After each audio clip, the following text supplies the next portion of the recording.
Hello అండి, నమస్తే. మన నెక్స్ట్ టాపిక్ వచ్చేసి సైజ్ సపరేషన్. ఫార్మాసిటికల్ యూనిట్ ఆపరేషన్లో సైజ్ సపరేషన్ అనే టాపిక్ చదువుతున్నాం అన్నమాట.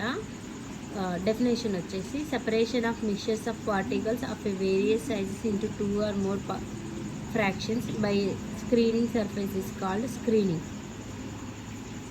సైజ్ సపరేషన్ అంటే ఏంటనేది సైజ్ సపరేషన్ అనే నేమ్లోనే ఉందండి.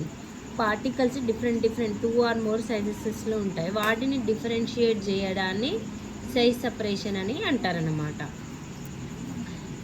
2 or more fraction by screening మెథడ్లో అంటే జల్లెడబట్టడం, ఒక వడగట్టడం, లిక్విడ్స్ అయితే వడగట్టడం అంటారు.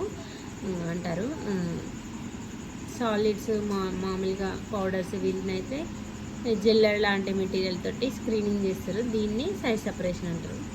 This method is only based on the size of particles. ఈ మెథడ్ అనేది సైజ్ సపరేషన్ ఆ పార్టికల్ సైజ్ని బేస్ చేసుకొని ఉంటుంది అనమాట.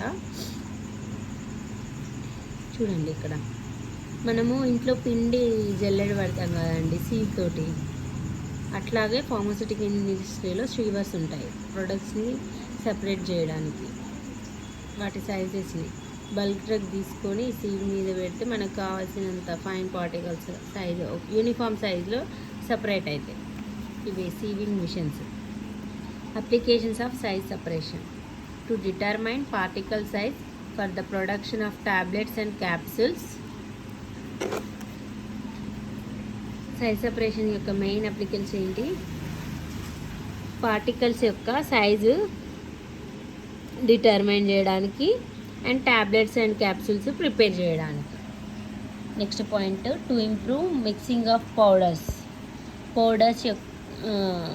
ఇప్పుడు మిక్సింగ్ చేయాలనుకో ఫస్ట్ ఇప్పుడు సైజ్ రిడక్షన్ చేసినాక సైజ్ సపరేషన్ చేస్తారు. సైజ్ సపరేషన్ తర్వాత మిక్సింగ్ ఉంటుంది. మిక్సింగ్ ఇంప్రూవ్ అవ్వాలంటే డెఫినెట్గా సైజ్ సపరేషన్ అనేది ఇంపార్టెంట్.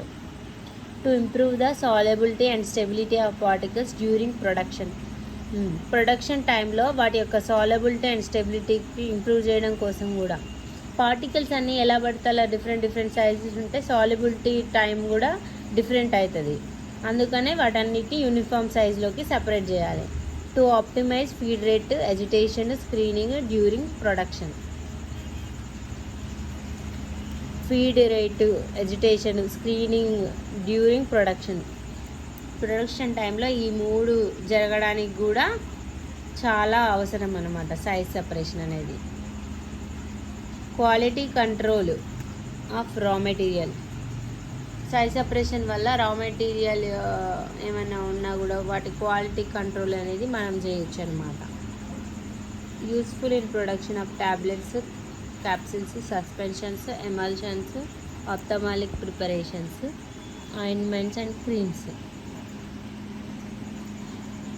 ఈ సైజ్ సెపరేషన్ అనేది ఫార్మాసిటికల్ ఇండస్ట్రీలో ట్యాబ్లెట్స్, క్యాప్సిల్స్, సస్పెన్షన్స్ వీటన్నిటిని ప్రిపరేషన్లో యూజ్ చేస్తారు. Ointments, creams etcetera. Official standards of powders. మెయిన్గా పౌడర్స్ని సపరేట్ చేస్తాం కదా, అందుకనే official standards of powders.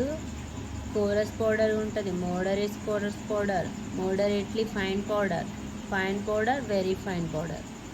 Chorus powders అంటే క్రిస్టల్గా ఉంటాయి ఇట్లా. మోడరేట్లీ కోరస్ అంటే కొంచెం రవ్వలాగా, ఇది మరీ సన్నగా, కొంచెం రవ్వ కంటే సాల్ట్. ఫైన్ అంటే చాలా సన్నగా, వెరీ ఫైన్ అంటే ఇంకా సన్నగా. ఓకే, వీటి నెంబర్స్ అన్నమాట. All the particles passes through the mesh 10 and not more than 40% pass through the mesh 44. ఈ కోరస్ పౌడర్స్ అనేవి 10 నెంబర్ మెష్ల నుంచి ఈజీగా పాస్ అవుతాయి. కానీ 40% అనేవి 44 నెంబర్ ఉంటుంది, అది హైయెస్ట్, దాంట్లో నుంచి అవ్వవు.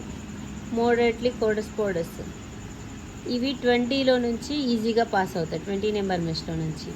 60 నెంబర్ నుంచి అవ్వవు. 40% అవుతాయి, 40% కంటే ఎక్కువ అవ్వవు. ఇక్కడ పార్టికల్స్ as పాస్ తో మెష్ 44 నుంచి అవుతాయి ఇక్కడ మోడరేట్ ఫైన్ పౌడర్స్ అనేది. 85 నుంచి అవ్వవు fine powders. All particle passes through 85 number, 85 నుంచే అవుతాయి. Very fine powder, all passes pass to 120 number, 120 నుంచే అవుతాయి ఇవి చాలా సన్నగా ఉంటాయి కాబట్టి. దీంట్లో మనం సీవ్స్ గురించి చూసుకున్నాం. Sieves are made up of wire cloth with square meshes woven from uniform circular wires of suitable material. ఇదిగో చూడండి, ఇవి వైర్ క్లాత్ తోటి తయారు చేసి ఇట్లా సీక్వెన్స్గా, ఇలా సీక్వెన్స్ ఉంది కదా, వైర్స్ ఎక్కువ సూటబుల్ అవుతాయి. దీంట్లో నుంచి మెటీరియల్ పైనుంచి పోతే కిందికి షిఫ్ట్ అవుతుంది. Standard for sieves used for testing must specify the following. ఈ సీవ్కి కొన్ని స్టాండర్డ్స్ ఉంటాయి. అవి ఏంటివి అంటే నెంబర్ ఆఫ్ సీవ్స్, ఈ సీవ్ ఒక నెంబర్, వీటికి నెంబర్స్ ఉంటాయి అన్నమాట. ఇలాంటి వాటికి ఇవి ఉన్నాయి కదా, ఈ హోల్స్ ఒక్కొక్క దానికి ఒక్కొక్క సైజ్ ఉంటాయి, వాటికి నెంబరింగ్ ఉంటుంది. Nominal size of aperture, aperture అంటే ఇది ఇక్కడ ఇట్లా, ఇది aperture. Aperture size, nominal diameter of the wire, ఈ వైర్ యొక్క diameter, approximate percentage sewing area,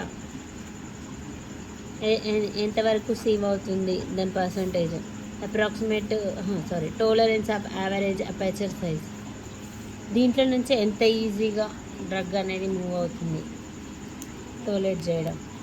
next mechanism of size separation. ఫాస్ట్గా ఎందుకు చెప్తున్నానంటే వీడియో లెంత్ ఎక్కువ అవుతుంది, ఎక్కువ మంది చూడలేరు, సిలబస్ కూడా ఎక్కువ ఉందని చెప్పి వదిలేసే ఛాన్సెస్ ఉన్నాయి, అందుకనే నేను ఫాస్ట్గా మూవ్ చేస్తున్నాను. The working of mechanical sieving devices is based on the any of the following method.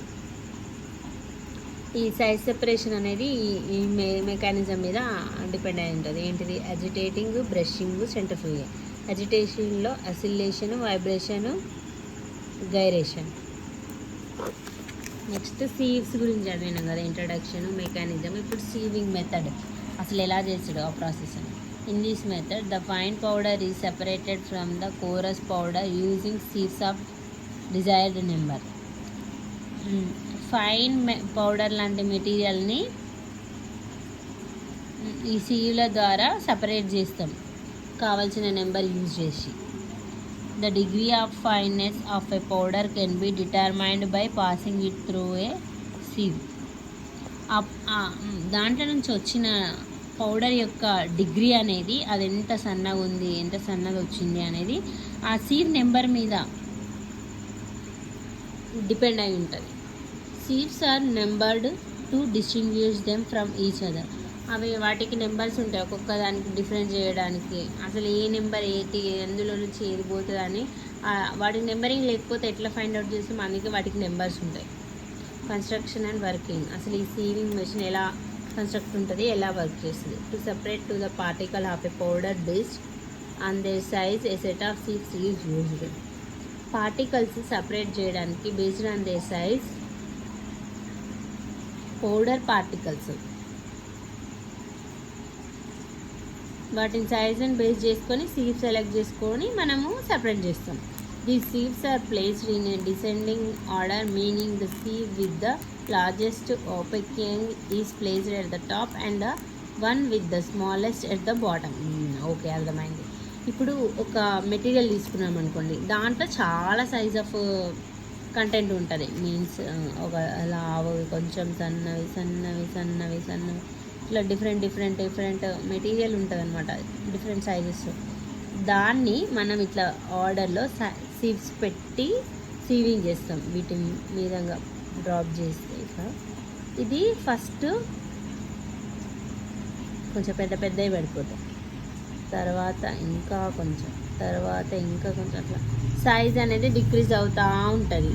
ఇవన్నీ సీవ్ నెంబర్స్ మీద బేస్ అయి ఉంటుంది. Largest opening is placed at the top and the one with the smallest at the bottom. ఇక్కడ చాలా చిన్న fine particles అనేవి బయటకు వస్తాయి. The sieve at the bottom is connected to a receiving pan. లాస్ట్కి ఇక్కడ రిసీవింగ్ ప్యాన్ ఉంటుంది, దాంట్లోకి డ్రగ్ అనేది వచ్చేస్తుంది. The material is placed in the upper most sieve. ఇక్కడ పైన మెటీరియల్ ప్లేస్ చేస్తాం. The sieves are shaken with the help of mechanical sieve shaker and electrolytic devices. It helps the particles to pass through the surfaces. ఈ sieves అనేది మామూలుగా మనం ఇంట్లో ఏం చేస్తాం, ఆ పౌడర్ అందులో వేసి కిందికి రావడానికి షేక్ చేస్తాం కదా. ఇక్కడ ఏం చేస్తారంటే మెకానికల్ ఫోర్స్ని యూజ్ చేసి వాటిని షేక్ చేసి డ్రగ్ అనేది సపరేట్ చేస్తూ ఉంటారు. దాని కన్స్ట్రక్షన్ చూడండి, చెప్పాను కదా ఇక్కడ నుంచి ప్రోడక్ట్ ఫీడ్ చేస్తారు. ఇట్లా నెంబర్స్ ఉంటాయి. లాస్ట్కి ఇందులోకి డ్రగ్ అనేది రిసీవింగ్ ప్యాన్. ఇది బల్బు, ఇది ఇండికేటర్ బల్బు, ఇది స్పీడ్ రెగ్యులేటర్, అంటే మనకు కావాల్సినంత స్పీడు మానిటర్ చేసుకోవచ్చు. దీని క్యాప్, ఇది లిడ్. ఓకేనా, కన్స్ట్రక్షన్ అది. దీంట్లో మనం సైక్లాన్ సపరేటర్ గురించి కూడా చదువుకుందాం. Size separation principle. Next, the centrifugal force is used to separate solids from fluids. ఇక్కడ వైబ్రేషన్ ఫ్లూయిడ్ ప్రెషర్ యూజ్ చేసినాము, ఇక్కడ సెంట్రిఫ్యూగల్ ఫోర్స్ యూజ్ చేసి సాలిడ్స్ నుంచి లిక్విడ్స్ యూజ్. ఇక్కడ పౌడర్స్, ఇక్కడ సాలిడ్స్ అనేది లిక్విడ్స్ నుంచి సపరేట్ చేస్తారు. ఇక్కడ క్రిస్టల్స్ నుంచి పౌడర్స్, ఫైన్ పౌడర్స్ని సపరేట్ చేస్తారు. The separation depends not only the particle size but also on the density of particles. ఇక్కడ సపరేషన్ అన్నది పార్టికల్ సైజ్ మీదనే కాదు, డెన్సిటీ మీద కూడా డిపెండ్ అయి ఉంటుంది ఇక్కడ సైక్లోన్ సపరేటర్లో. Hence depending on the fluid velocity the cyclone separator can separate all type of particles or remove only coarse particles allowing fine particles to be carried through with the fluid. ఇక్కడ fluid యొక్క velocity మీద depend అయి ఉంటుంది size separation అనేది. మెయిన్గా ఇందులో all particles అనేవి separate అవుతాయి, కోరస్ పార్టికల్స్ అనేవి తీసేస్తుంది. చిన్న ఫైన్ పార్టికల్స్ అనేవి ఆ ఫ్లూయిడ్లోనే ఉంచుకుంటుందంట. ఫ్లూయిడ్ నుంచి సాలిడ్స్ తీస్తున్నాం. ఇక్కడ మెయిన్ పార్ట్ ఏంటంటే సాలిడ్స్ సపరేట్ చేయడం ఫ్లూయిడ్లో నుంచి. ఇది దాని పిక్చర్ అనమాట. సాలిడ్స్ ఇక్కడ నుంచి వస్తాయి, ఫ్లూయిడ్స్ అవుట్లెట్, టాంజెన్షియల్ ఎయిర్ అనేది దీంట్లోకి పంపిస్తుంది. Construction, it consist of A cylindrical vessel with a conical base. ఇదిగోండి కొనికల్ బేస్, కొనికల్ షేప్లో ఉంది కదా, ఇది సిలిండ్రికల్ వెజల్ కొనికల్ బేస్ తోటి కలిగి ఉంటుంది. Upper part of the vessel consist of A tangential inlet and fluid outlet. Upper part fluid outlet, tangential inlet, ఈ రెండు కలిసి ఉన్నాయి అన్నమాట అప్పర్ పార్ట్లో. Solid outlet is fitted at the base. ఇక్కడ బేస్లో సాలిడ్ అవుట్లెట్ అనేది ఉంటుంది. అదే అక్కడ కన్స్ట్రక్షన్లో ఎక్స్ప్లెయిన్ చేస్తుంది. Working, the suspension of solid in gas is introduced tangentially at a very high velocity so that rotatory movement takes place within the vessel. ఇక్కడ నుంచి టాంజెన్షియల్ ఇన్లెట్ నుంచి ఎయిర్ అనేది హై వెలాసిటీ గ్యాస్ అనేది introduce చేస్తాడు. అప్పుడు rotate అవుతుంది అనమాట. ఆ ఎయిర్ రొటేట్ అవ్వడం వల్ల ఆ సస్పెన్షన్లో ఉన్న సాలిడ్ మెటీరియల్స్ అన్నీ సపరేట్ అవుతాయి.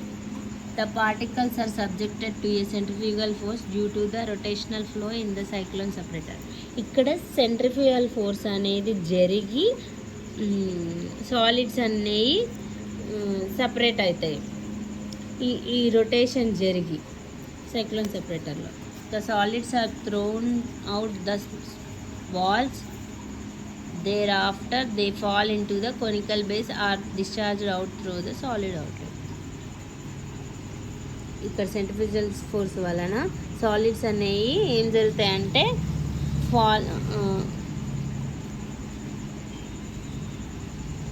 ఆ వాల్ నుంచి బయటికి వస్తాయి, తర్వాత ఫాల్ డౌన్ అవుతాయి, అవుట్లెట్లోకి వచ్చి బయటికి వచ్చేస్తాయి అన్నమాట.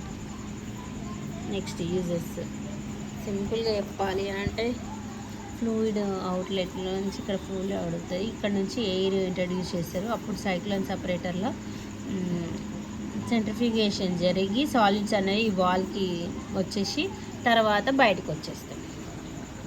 Uses: cyclone separator are used to separate the suspensions of a solid in a గ్యాస్లో ఉన్న సాలిడ్స్ని సపరేట్ చేయడానికి మెయిన్గా ఈ సైక్లోన్ సెపరేటర్స్ అనేవి యూజ్ చేస్తారు.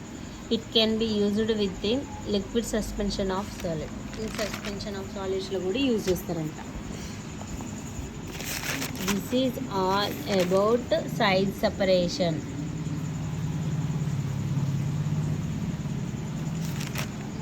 సైజ్ సెపరేషన్ తర్వాత నెక్స్ట్ మిక్సింగ్ గురించి నెక్స్ట్ వీడియోలో చూద్దాము. నెక్స్ట్ వీడియో కోసం వెయిట్ చేయండి.